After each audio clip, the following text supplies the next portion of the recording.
This is Smallzy Surgery. Fire up the satellite. We're connecting to Florida tonight. Is that where he is? Okay, because they have just opened a How to Train Your Dragon theme park inside Universal Studios. Is that right? It's called Epic Universe. Epic Universe. Anyway, there's a brand new movie out tomorrow. It's the live action of How to Train Your Dragon. 15 years ago, Gerard Butler, he voiced the Stoic, the main daddy in it. And The Viking. Daddy, the daddy Viking. He is in it now for the live action version. Let's take a listen to the movie, shall we? And then connect the satellite. Let's go. Gerard Butler, new How to Train Your Dragon. It's out in cinemas tomorrow. Very good movie. We're all descendants of the finest dragon fighters from everywhere the Vikings ever traveled. It's time, Hiccup. Toothless, no! He's a friend! You all need to see this. I'm not one of them. Do you remember the first thing you ever said to me? This is Sparta! I'm Gerard Butler. They've killed hundreds of us! And we killed thousands of them! This is a whole new How to Train Your Dragon we're bringing to the world. Gerard Butler, hello, my man. Smallzy! All right, Smallzy, it's Jezza here. Jezza and Smallzy. My God, we could be a morning radio show. Yeah, or a rap duo or something. For Or sure. a rap duo. We should take it on the road. Or actually, you know what? We would sell out. We would do arenas around the world. Hey, congrats on the movie. Thank you. I don't know whether or not, or what you thought, but obviously after the first one came out, what is it, like 15 years ago now, I didn't know how you would top it. But I reckon you have gone and done yourself an absolute masterpiece here with this. Thank you. I agree. And I think that we knew if we were going to do this live action that there would be some suspicion and maybe some criticism before anybody even had a chance to see the movie. Of course, a lot of people are just flat out excited, but I think what's really fun is when people do go to see it and come out going, oh my God, that was even better than the original animated film, because it is. There's nobody thinking about the animation when you're in the middle of this. You are lost inside this story. It is, it's incredibly captivating and powerful. You absolutely nailed it. Now, obviously, I don't know if we never spoke for the first one, but did the success of the first animated film take you by surprise? Did anyone, because it has had a life of its own where I don't think there's anyone who hasn't seen it who goes, I absolutely loved it. You must absolutely see it. And I don't know in the moment when you originally were working on it if you expected it to have that reaction. Yeah, so there's success in financially success and then success in the impact of the movie. And it had great financial success, but to me the success was in the movie itself. I just thought the movie was so astonishing, so heartwarming and magical, and this epic adventure that of course you want your movie to do well, but when you see a movie that you're part, I remember saying to Dean, please let me go and speak to the crew, because they had a crew screening, and I felt so strongly to say to them, thank you so much, guys, for what you brought to this movie, the talent and the heart and the soul and the passion. And I would love to say the same for this, because what hundreds and hundreds of people brought to make this creation is beyond me. Were you a little bit apprehensive of or not apprehensive is the wrong word, but when they said to you, hey Jezza, we're going to make this into a live action, yet you've seen, but because also too, for what people need to know is not shot for shot a replica, but the set design has nailed what people would have come to expect. When you walked on set for some of those first days in the practical sense, were you like, oh my God, they've actually brought this baby to life? Big time.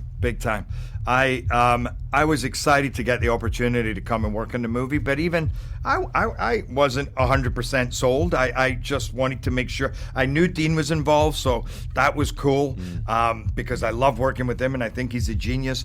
But he said, come and take a look. And when I walked out onto those sets, into this huge Viking harbor, watched the Viking longships being built, the village of Burke, the arena, the Great Hall, and then it took them a day to show me all the sets Wow. and then to show me the CGI dragons they built up, the world that we were living in. That was one of the most fun days of my life. That's when I knew that I for sure had made the right choice in staying with the family. Absolutely. And also, too, I mean, this might feel a little bit inappropriate, but you really pulled off Viking Daddy in real life very well. Like, you do Viking Daddy very well. Yeah, thank you. Well, it was fun to be able to put that costume on and become that chieftain, that leader, that force of nature, but then to be a dad and to examine all those aspects of not just a dad, but a dad with a fractured relationship with his son, trying to lead a tribe that are in decline at the moment. Yeah. They're definitely struggling, and trying to protect his son and just not understanding how to do that. How much of the beard is real? Like, how much was glued on? How much is au naturel? Well, I had to take the gig 2 years before so I could grow the beard. No, Joe, the beard is all yak hair. Believe it or not, it's yak hair. Is that right? I don't know what part of the yak. I didn't really want to ask, but yeah, that was like it was in 5 bits, and it took a long time to put on every day, and Yeah. a lot of glue, and then a lot of fumes taking it But off. that's for sure. also too. I mean, I don't know how you feel about this, but it's very as an actor looking at Stoic. It's hard to. There's so much goes into making that a character that you have to look past it to actually go, oh, that's Jez Butler. That's who that is behind there, because it just takes over your whole being, right? Yes, I think this more than any role I've ever played, that was the biggest transformation.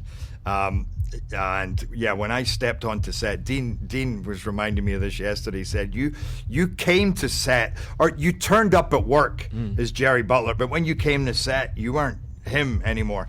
And even when I watch this movie, I go, is that Jezza? Is that Jezza? And apparently it is. When are you coming back to Australia? You've made a couple of movies here in your time. You haven't visited us in years, I don't think. No, I know, and I'm always threatening not just to come back and make a movie, but to come and live there. I love Australia. There is a movie that I'm talking about doing that would be in Australia. So Okay. hopefully soon. Okay. Well, I mean, don't give too much away. Keep that super secret. I'm not giving. Don't give that too much away. I'm not giving it. There's actually 2 I'm talking about. that 2 are gonna movies be in Australia. So, Well, you yeah. could back to back them. You could just come down here for 12 months. I just I just do them back to back. Yeah. I just saw my publicist turn around, look at my manager like 2. They're like, this is There's used actually to- 77 movies that I'm looking at in Australia, just do because you- it's Australia. I hate the movies, but I want to go to Australia. I'm going to ask, obviously, you could be one of my favorite action stars. Do you enjoy making them as much as people enjoy watching them? Or as the older you get, and we're all getting older, does the body hurt a little bit more? Do you think the chances of saving the world diminish as our age grows? Yeah, I think that I now say to writers and directors, can he try to save the world but just fail miserably? Yep. And end up in his armchair watching Netflix? We haven't gone there yet, but no, I enjoy making action movies. I enjoy making action movies maybe where I can I don't know, make them a little more interesting. Like sometimes to do an action movie when the hero himself is not necessarily a hero. Like when playing a pilot, Yeah. he's not, he just finds himself in that situation rather than a guy who comes in commando SAS and then Ripped, chiseled body, just a total sex machine, just slaying the baddies and slaying the ladies, right? Actually, no, that actually sounds really good. No, I'm going to. That actually sounds.